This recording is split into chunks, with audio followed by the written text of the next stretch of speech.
Ito yung lumang bahay namin dito guys sa Puro. Tuwing umuwi ako dito sa probinsya namin, dito sa Puro, lagi ko itong pinupuntahan, dinadalaw. Yan. Dito kasi nabuo yung mga pangarap namin, magkakapatid.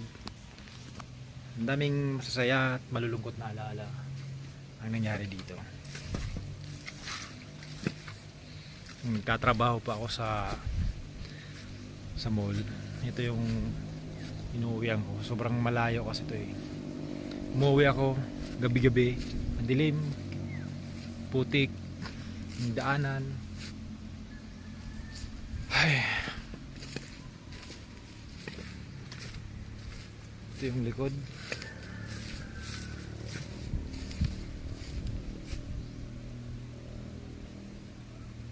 Tuwing umuwi ako dito, lagi ko tong pinupuntahan. Ewan ko ba, parang lagi akong hinihila dito eh.